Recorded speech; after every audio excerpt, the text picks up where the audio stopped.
Admiral Keiko Yamada stood in the observation deck of the Neptune shipyard, staring at the massive vessel that floated in the darkness. The ship was covered in dust and forgotten dreams. Nobody had visited this section of the yard in 20 years.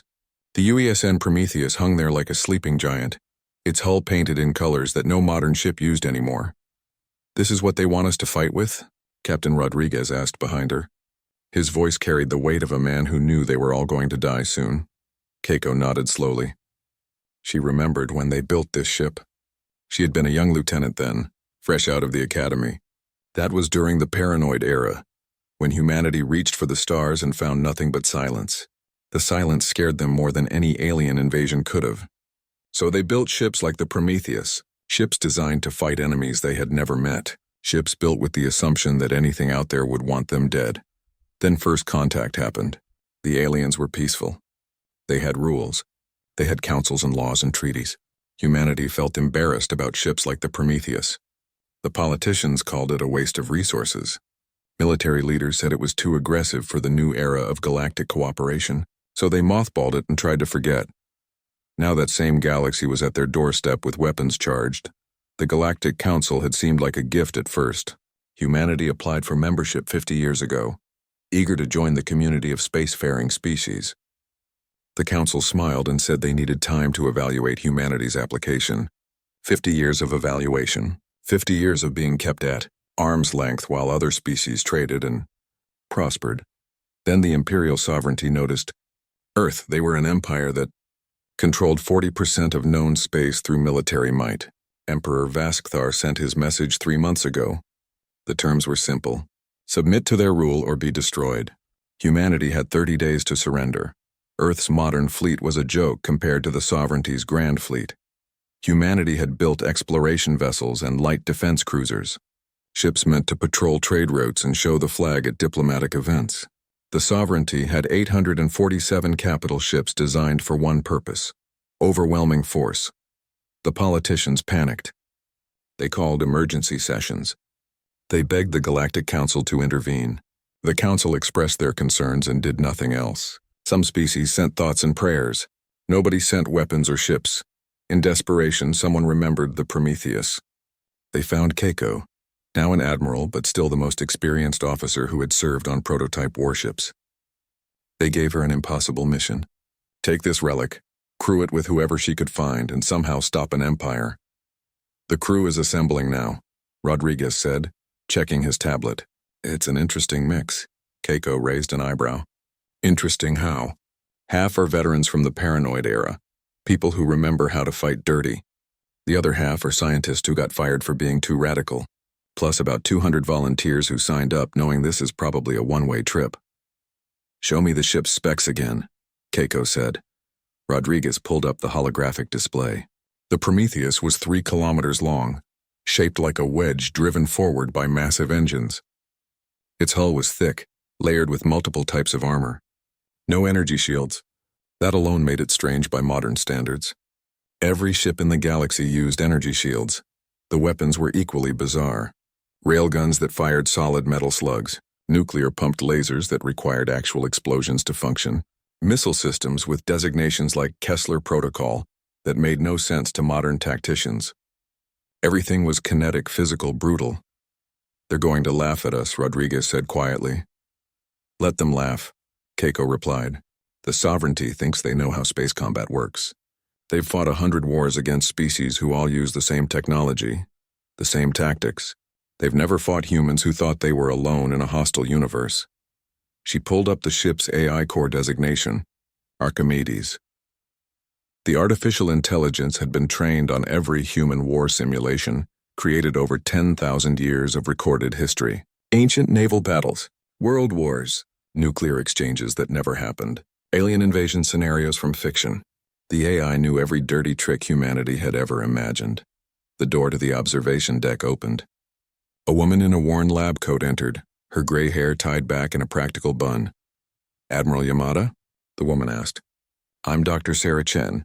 I helped design the Prometheus's weapon systems. They told me you reactivated her. Dr. Chen, Keiko said, recognizing the name. They forced you to retire 15 years ago. They said my ideas were too violent for the new era of cooperation. Chen smiled without humor. Turns out violence doesn't care about eras. The sovereignty is bringing their grand fleet. What do you need from me? I need you to remember why you built this ship to be so mean. Chen walked to the window and looked at the Prometheus with something like love in her eyes. We built her assuming we'd meet something that wanted us extinct. We assumed they'd be stronger, faster, more advanced, so we didn't try to match them. We tried to break them in ways they wouldn't expect. Every system on that ship is designed to punish conventional tactics. Will it be enough? Rodriguez asked. Against 800 ships? Chen laughed. It should be suicide. But I've spent 15 years watching how the sovereignty fights. They're predictable. They follow doctrine. They trust their shields and their formations. The Prometheus was designed to fight enemies who don't fight fair. Ironically, that might be exactly what we need. Keiko turned from the window. 3 weeks until the sovereignty arrived. 3 weeks to wake up a sleeping monster and teach its crew how to use weapons the galaxy had forgotten were possible. 3 weeks to turn humanity's embarrassment into their last desperate hope. Get the crew aboard, she ordered. We have work to do. The bridge of the Prometheus smelled like oil and ozone. Everything was analog backup systems and physical controls. The crew had spent 3 days just figuring out how to turn on the main systems. Modern ships used holographic interfaces and neural links. The Prometheus had buttons, switches, and manual overrides for everything. Why doesn't this ship have shields? Lieutenant Park asked for the 3rd time. She was young, trained on modern vessels, and clearly struggling with the Prometheus's design philosophy. Dr. Chen stood at the weapons console running diagnostics. Because shields can fail, she said patiently. Energy shields work by projecting a field that disperses incoming energy. They're great against lasers and plasma weapons, but they have a weakness. Hit them hard enough and they collapse. They also drain power constantly. You have to choose between shields, weapons, and engines. So instead we have armor? Park touched the bulkhead. Just thick metal. Layered armor, Chen corrected. Ceramic composites on the outside to disperse heat. Titanium alloy mesh to catch fragments. Steel honeycomb to absorb kinetic impact. Ablative foam that boils away, taking energy with it. Then another layer of ceramic. Then more steel. 30 meters of it between you and space.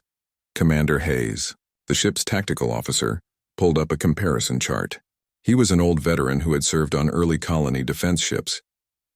Modern cruiser has shields that can take maybe 50 terawatts before collapse.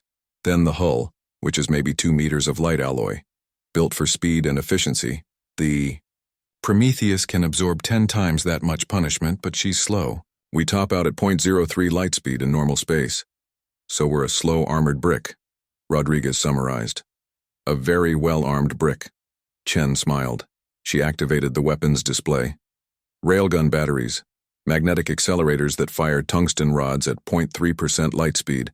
Each rod weighs 2 tons. When it hits with kinetic energy alone. No explosions needed. The energy comes from velocity. Admiral Yamada watched from the command chair. The Sovereignty uses energy shields almost exclusively. How do their shields handle kinetic weapons? Poorly, Hayes said, pulling up intelligence reports. Energy shields are designed to disperse lasers and plasma. They can slow down physical objects, but they can't stop them completely. It's like trying to catch a bullet with a fan. You might slow it down, but it's still going to hit you. An alarm chimed. Archimedes, the ship's AI, activated its holographic interface. The avatar appeared as a simple geometric shape, rotating slowly. Admiral, the AI said in a neutral voice. I have completed analysis of Imperial sovereignty fleet tactics based on available records. They favor the centered hammer formation. Capital ships in the middle, cruisers forming a sphere around them, fighters providing outer screening. They rely on concentrated energy weapons fire to overwhelm enemy shields, then close for plasma bombardment. Weaknesses? Yamada asked. The formation assumes the enemy will maintain distance and attempt to wear down their shields. It is optimized for battles between evenly matched fleets using similar technology. Against kinetic weapons at close range, the formation becomes a liability. Ships are too close together. If armor is breached, debris from one ship damages others nearby. Dr. Chen pulled up another weapon system. This is my favorite. We call it the Kessler Protocol. The display showed missiles, but they were strange. Instead of explosive warheads, they had fragmentation systems and secondary thrusters. These don't explode? Park asked. They do something better, Chen explained. Each missile accelerates to maximum velocity. Then it fragments into approximately 50,000 pieces, each the size of a marble. The fragments spread out in a cloud pattern. Each piece is traveling at orbital velocity. In space, there's no air resistance. They just keep going. Hayes understood first.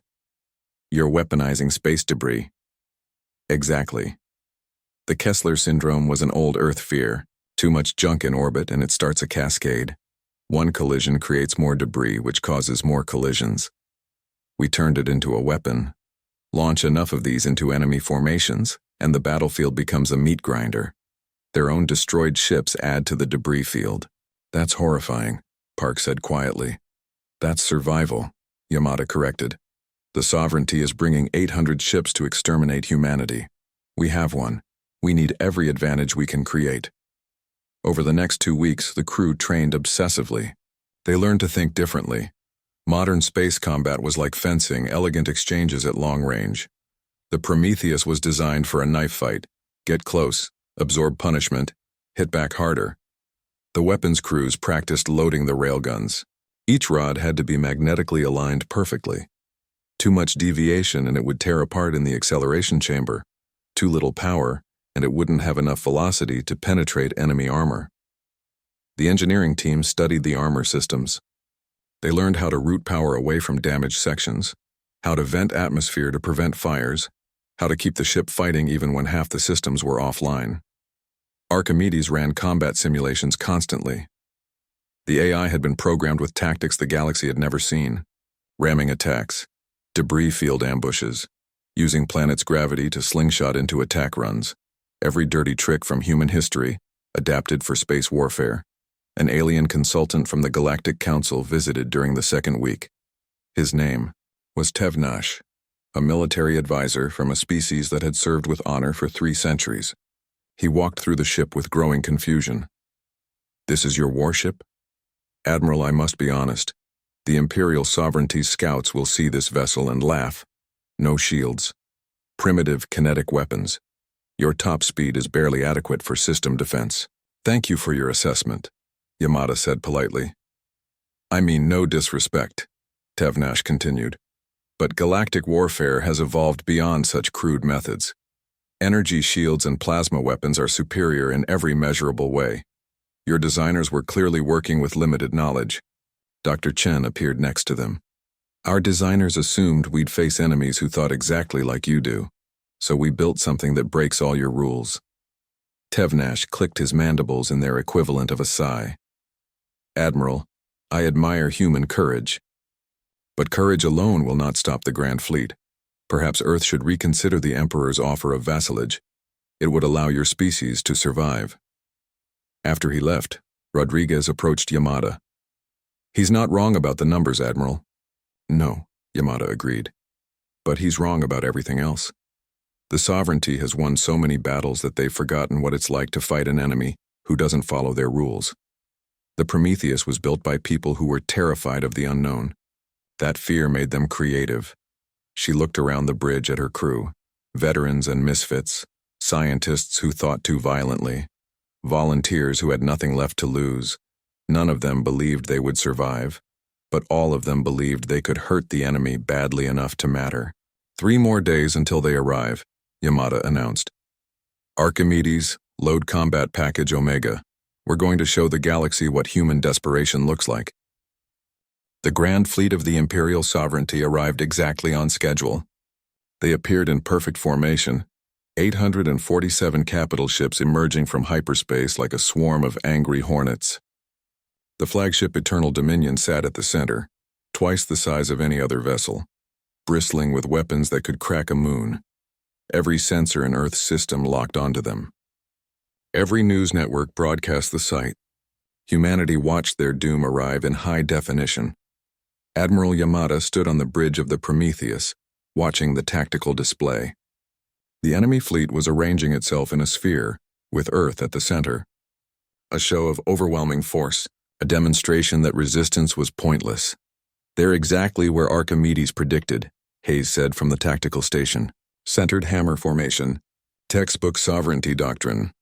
"Of course they are," Yamada replied. "They've won 200 campaigns with that formation. Why would they change?"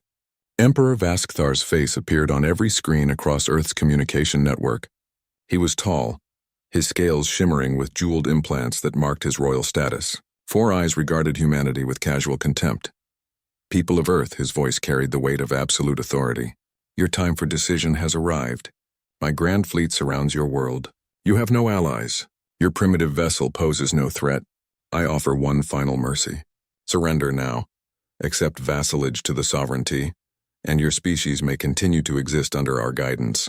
Refuse and we will demonstrate why 800 species kneel before us." The communication channels filled with panic. Earth's government buildings erupted in chaos. Some politicians called for immediate surrender. Others argued for evacuation. A few brave voices called for resistance. Yamada opened a channel to the Emperor directly. "Emperor Vaskthar, this is Admiral Keiko Yamada of the United Earth Space Navy. I speak for my species when I say no." Silence filled the channel for a moment. Then Vaskthar's laughter echoed across space. "One ship," he said, amused. "You face my grand fleet with one ancient ship. Admiral, this is not courage. This is suicide. I have read about human history.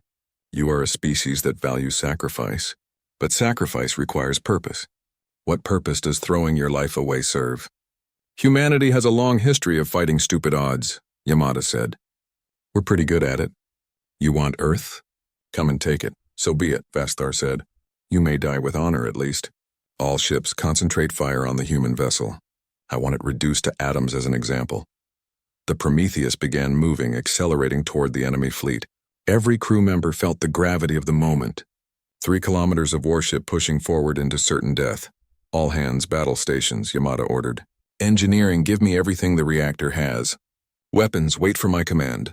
Archimedes, execute plan Delta 7. "Acknowledged," the AI responded.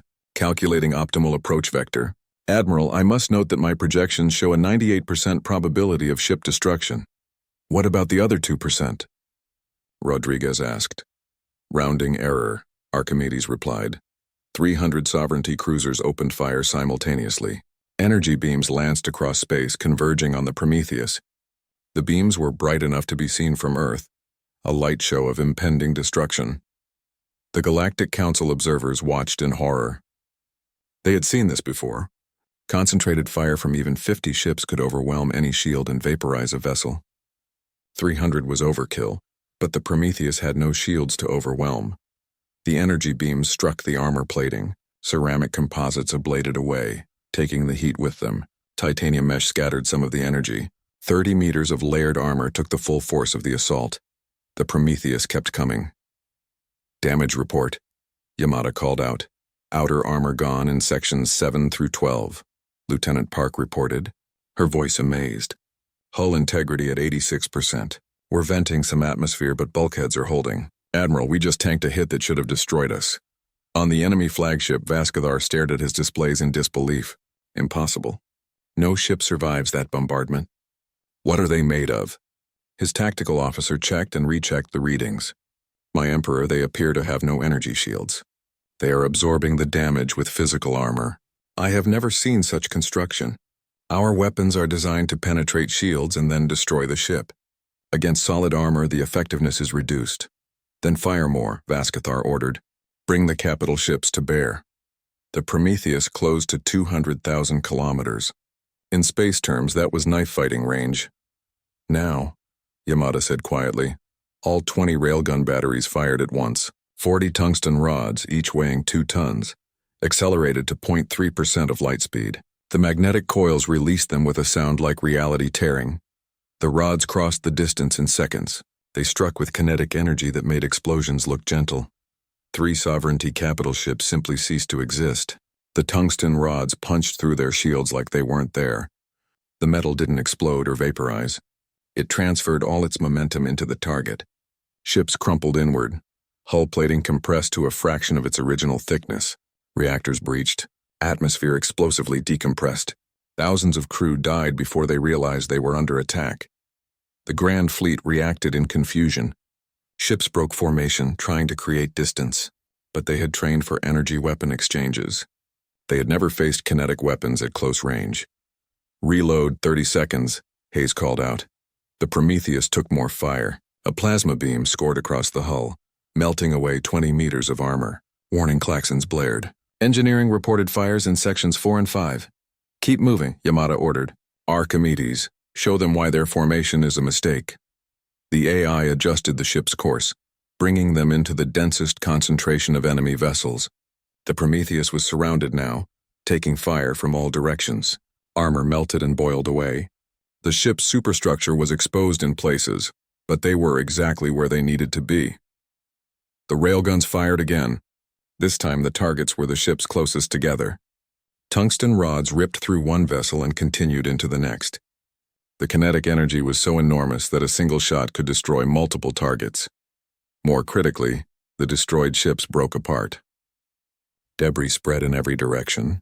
Chunks of hull plating, still traveling at high velocity, slammed into nearby vessels. Energy shields that could deflect lasers did nothing against a 10-ton piece of armor moving at orbital speed. The perfect formation became a death trap. Ships collided, trying to maneuver away. Point defense systems designed to shoot down missiles couldn't track or stop the Prometheus's solid metal projectiles. "They're panicking," Rodriguez observed, watching the tactical display. "The formation is collapsing." Emperor Vascathar watched his fleet's organization disintegrate. In 300 years of conquest, he had never seen anything like this. The human ship was dying, burning, falling apart. But it kept firing, kept killing his vessels with primitive weapons that shouldn't work. "Admiral," Archimedes interrupted, "I am detecting a power buildup in the flagship. They are charging what appears to be a planet-killer weapon system." Yamada saw it on her display. The Eternal Dominion was preparing its ultimate weapon. A beam that could sterilize a planet's surface. They were going to use it on Earth. "Time to charge?" she asked. 4 minutes.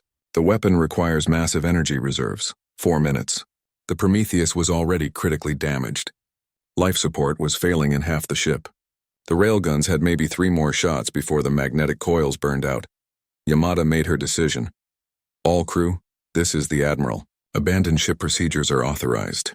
Get to the escape pods. Engineering, prepare for full reactor overload. Hayes, load the last of the Kessler missiles and set them for proximity detonation." "Admiral, what are you doing?" Rodriguez asked. Yamada smiled. "Winning. Get to a pod, Captain." "That's an order. Someone needs to survive to tell Earth what happened here." She opened the ship-wide channel one last time. "This is Admiral Yamada. You've all fought bravely. Now I need you to survive. Get to the pods. Tell them we made it count."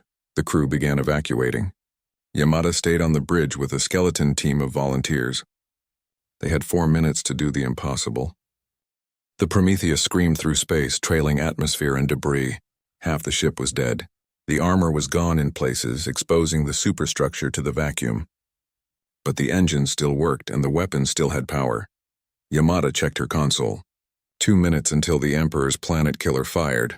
The Eternal Dominion sat at the center of what remained of the fleet formation, protected by 200 vessels. There was no way to reach it in time with conventional weapons, so they would use unconventional ones. "Archimedes," Yamada said. "Execute Kessler Protocol. All remaining missiles. Pattern Cascade 7. "Admiral," the AI responded. "That pattern will render this entire orbital zone unusable for decades. Any ship caught in the debris field will be destroyed, including the Prometheus and all escape pods still in the area." "How long until the pods clear the blast radius?" 90 seconds at current trajectory. Then we have 90 seconds. Fire when ready." The remaining missile tubes opened. 48 Kessler Protocol missiles launched simultaneously. They spread out in a precise pattern calculated by Archimedes, accelerating to maximum velocity. Emperor Vascathar watched the launch with confusion. "They fire missiles now?" "Point defense. Eliminate those targets." His fleet's defensive systems tracked the incoming missiles. Laser turrets locked on and fired. The missiles were easy targets, flying straight and true.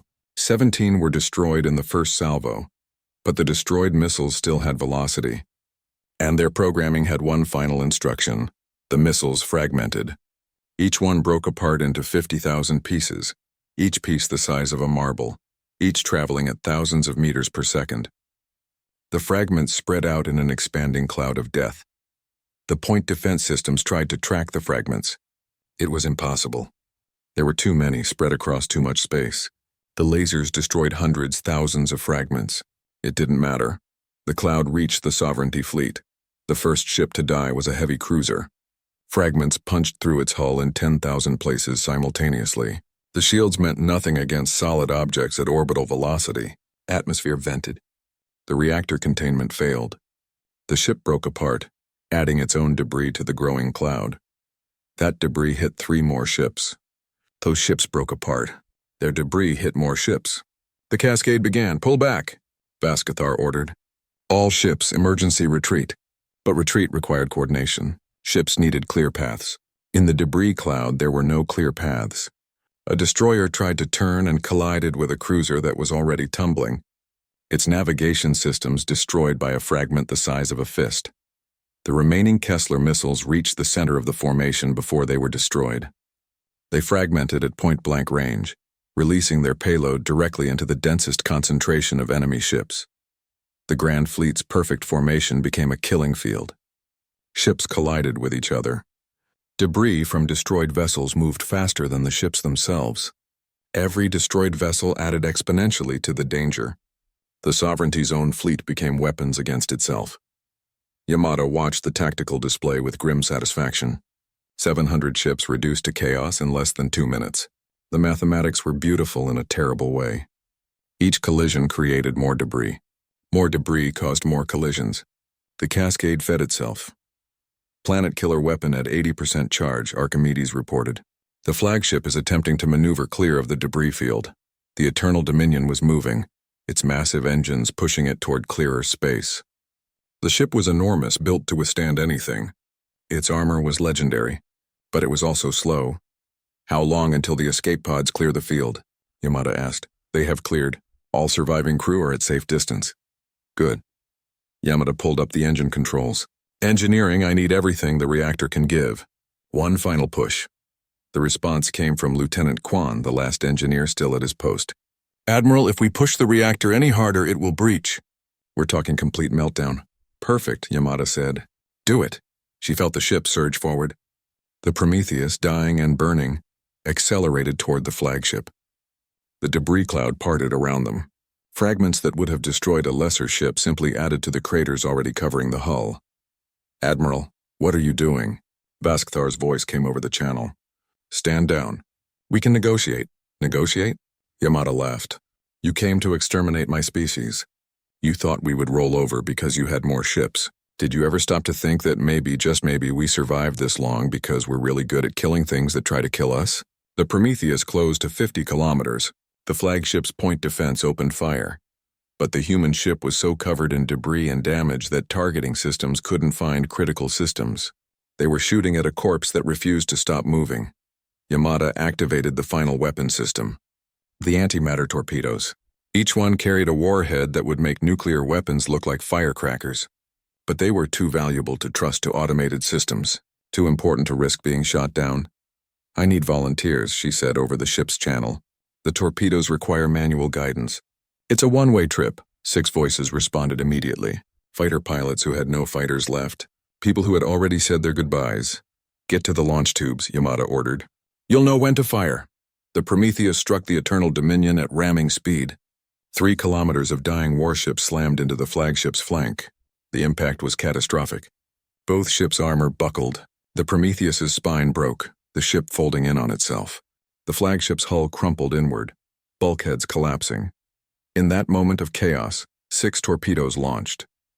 Each one piloted by a volunteer, who steered it manually through the flagship's point defense. The torpedoes slammed into the breached sections of hull, penetrating deep into the ship's interior. Then they detonated. Antimatter met matter. The reaction was perfect and terrible. Energy released in quantities usually reserved for stellar events. The Eternal Dominion's reactor added its own destruction to the blast. The flagship, the pride of the Sovereignty, the ship that had led 800 conquests, simply ceased to exist.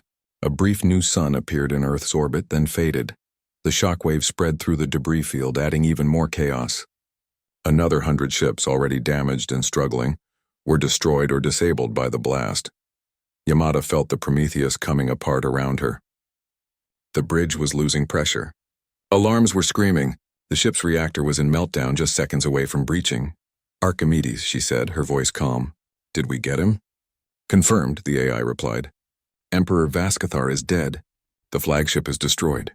The Grand Fleet has lost command structure. 731 vessels destroyed or disabled. Remaining ships are retreating in disorder." "Good." Yamada felt the bridge tilt as the ship broke apart. "Archimedes, final order. Transmit all combat data to Earth, every detail. How we fought, why it worked. The sovereignty will come back eventually, and Earth needs to know how to beat them." "Acknowledged. Admiral, it has been an honor serving with you." "The honor was mine." The reactor breached. The explosion was much smaller than the antimatter blast, but it was enough. The Prometheus, the forgotten prototype, the embarrassing reminder of humanity's paranoid past, died in fire.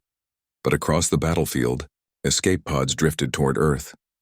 Rodriguez watched from his pod as the Prometheus disappeared in a flash of light. Around him, the wreckage of the Grand Fleet tumbled through space. Hundreds of ships destroyed, an emperor dead, an empire's military doctrine shattered. "She did it," someone whispered over the pod's comm system. "One ship. She took down their entire fleet with one ship." "Not one ship," Rodriguez corrected, watching the debris field. "One ship, one crew, and the willingness to fight dirty. The sovereignty came here expecting a conventional battle. Admiral Yamada gave them a nightmare." The surviving sovereignty ships were already fleeing into hyperspace, their formation broken, their confidence destroyed. They came with 800 ships to crush one primitive species. They were leaving with less than 100, running from the ghosts of human ingenuity. On Earth, people watched the skies. They saw the flashes of battle. They saw the Grand Fleet break and scatter. They saw humanity's impossible victory written in fire across the stars. And they understood. Earth had just announced itself to the galaxy, not as a species begging for membership, not as primitives waiting to be conquered, but as something far more dangerous. A species that turned paranoia into weapons. A species that refused to lose. A species that, when faced with extinction, looked at 800 warships and said, "Not today." The hospital room overlooked Earth, the planet hanging peaceful and blue in the viewport. Admiral Keiko Yamada lay in the bed, connected to more machines than she cared to count. Her body was broken in a dozen places. Burns covered 30% of her skin. But she was alive, recovered from an escape pod that had been damaged in the blast. The escape pod's emergency beacon had brought rescue ships. They found her barely breathing, her body failing but still alive. The doctor said she would recover. It would take time, but she would walk again. Fight again, if necessary. Though Yamada hoped it wouldn't be necessary. The door opened. Captain Rodriguez entered, now wearing the stars of a rear admiral on his uniform. Behind him came representatives from the Galactic Council. Tevnash, the military advisor who had dismissed the Prometheus as primitive, led the delegation. "Admiral Yamada," Tevnash said, his mandibles clicking in what might have been respect or nervousness. "The Council has asked me to speak with you. We have many questions about what happened." "I'm sure you do," Yamada said, her voice still rough from smoke inhalation. "Your doctrine didn't account for someone who fights dirty." "We counted the wreckage," Tevnash said quietly. 731 Imperial sovereignty vessels destroyed or disabled. Emperor Vascathar confirmed dead. The sovereignty's military high command is in chaos. Their surviving ships fled back to their territory. Several vassal species have already declared independence, sensing weakness. You didn't just win a battle, Admiral. You may have broken an empire. Good, Yamada said simply. Another council member stepped forward. This one was from a species that resembled crystalline structures, communicating through light patterns. Their translator rendered it as words. "We do not understand. The Prometheus was inferior in every measurable way. Slower, less efficient. Primitive weapons. How did you achieve this victory?" Yamada struggled to sit up. Rodriguez helped her, adjusting the bed's angle. She looked at the council representatives. These species who had been traveling the stars for millennia while humanity was still learning to make fire. "You want to know how we won?" Yamada asked. "I'll tell you. You built your navies to fight civilizations like yourselves. Species that follow the same rules, use the same technology, fight the same way. You fought each other for so long that warfare became predictable, ritualized. You have formations and doctrines and proper ways to conduct battle. She pointed at the viewport, at the debris field still visible in orbit. We didn't know any of that. When we built the Prometheus, we thought we were alone in a hostile universe. We imagined enemies we couldn't understand, threats that wouldn't play by rules we hadn't invented yet. So we built a ship designed to fight the unknown with the only advantages we had: creativity, desperation, and the willingness to break every rule if it meant survival. But your weapons, Tevnash insisted. Kinetic projectiles. Physical armor, these are inefficient. Our energy shields and plasma weapons are mathematically superior. Superior for fighting each other, Yamada corrected. Your shields are perfect for dispersing energy weapons. Useless against a 2-ton tungsten rod traveling at 0.3% light speed. Your formations are optimal for coordinated energy weapon exchanges. Fatal when the battlefield fills with debris. You've optimized your warfare for fighting yourselves. We optimized ours for fighting anything. Dr. Chen entered the room carrying a data pad. She nodded to the council representatives. I've been analyzing the battle recordings. The Sovereignty made 3 critical errors. First, they assumed our lack of shields meant we were vulnerable. They didn't consider that armor could be more effective against their weapons. Second, they maintained tight formation, which is doctrine for energy weapon exchanges. When the debris started flying, they couldn't maneuver. Third, they never imagined we would weaponize the battlefield itself. The Kessler Protocol, a council member said, their voice carrying horror. You turned orbital space into a weapon. The debris field will take decades to clear. That section of Earth's orbit is unusable now. But Earth is still here, Yamada said. Still free. That was the point. You're upset that we made a mess? The Sovereignty came to exterminate my species. Excuse me if I don't apologize for the cleanup, Bill. Silence filled the room. The council representatives looked at each other, communicating in ways humans couldn't fully understand. Finally, Tevnash spoke again. The council has completed its evaluation of Earth's membership application. In light of recent events, the application has been approved. Humanity is granted full membership status, effective immediately. Just like that? Rodriguez asked, suspicious. 50 years of waiting and now we're approved? You demonstrated something the council needs, the crystalline being said. The ability to think beyond conventional parameters. For 3,000 years, galactic warfare has followed the same patterns, the same doctrines. Species rise and fall, but the methods remain constant. The Imperial Sovereignty conquered 40% of known space because they perfected those methods. Then you shattered their fleet with tactics we didn't know were possible. You're not inviting us because you like us, Yamada realized. You're inviting us because you're afraid of us. Fear and respect are often the same thing, Tevnash admitted. We have watched humanity for 50 years. We saw a violent species, one that fights among themselves constantly. We worried you would bring that violence to the stars. Now we understand. You don't fight because you enjoy it. You fight because you're very, very good at surviving. And in a galaxy where the Sovereignty still controls a third of known space, where other threats lurk beyond explored regions, the Council needs species who know how to win. A human diplomat entered, looking nervous. Admiral, I've been authorized to inform you that Earth's government is proposing a new military development program. They want to build more ships like the Prometheus. An entire fleet of them. The Prometheus class, Chen said, nodding. I've already been contacted. They want me to head the design team. Improve the systems. Make them more efficient while keeping the core philosophy. And what philosophy is that? The Council representative asked. That shields can fail, so build armor, Chen said, counting on her fingers. That energy can be depleted, so use kinetics. That formations can become traps, so be ready to fight alone. That the enemy might be stronger, so be willing to fight dirty. That survival matters more than honor. That your enemy's assumptions are your greatest weapon. 5 years later, Admiral Rodriguez stood on the bridge of the UESN Defiance, the lead ship of the new Prometheus-class fleet. Around Earth, 20 of the massive warships held formation, their hulls painted in the gray and white of the United Earth Space Navy. More were under construction at shipyards across the solar system. But Rodriguez wasn't looking at Earth. He was watching the diplomatic station where humanity formally joined the Galactic Council's defense fleet. Human-designed ships incorporating lessons from the Battle of Earth were being integrated into the Council's forces. Other species were studying human tactics, trying to understand this new way of warfare. Some species embraced it, others resisted, calling human methods barbaric. But all of them had watched the battle recordings. All of them had seen what desperation and creativity could achieve. On Earth, Keiko Yamada stood in front of a memorial. It listed every name of those who died on the Prometheus, 217 souls who volunteered for a suicide mission and made it count. Her name should have been on that list.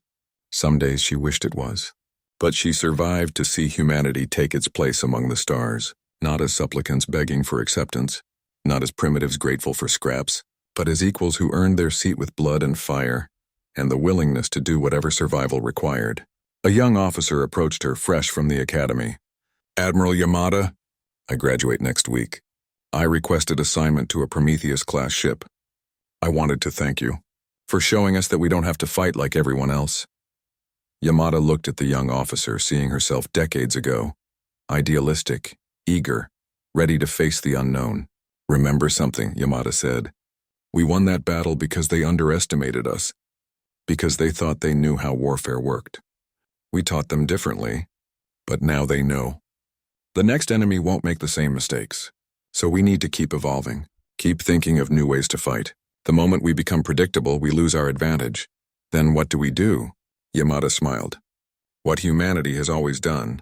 We adapt, we improvise, we find new rules to break. The galaxy wanted us to think like them. Instead, we taught them to think like us. Now we need to stay one step ahead of everyone else." She looked up at the stars, at the galaxy humanity had joined. Out there, new threats waited. New challenges, new enemies who would test humanity's resolve and creativity. But Yamada wasn't worried, because somewhere in that vast darkness, some alien empire was probably looking at Earth and thinking they could conquer it, thinking humans were just another primitive species to be crushed. And when they came, they would learn what the Imperial sovereignty learned. That humanity didn't survive by being strong or advanced or numerous. They survived by being absolutely terrifying when backed into a corner, by turning paranoia into weapons, by refusing to lose even when losing seemed certain. They survived by being human. And that was the message Earth sent to the galaxy, written in the wreckage of 800 ships, carved into the debris field that would orbit Earth for decades as a warning, spoken in the terrified reports of the sovereignty survivors. Humanity had arrived, and the galaxy would never be the same.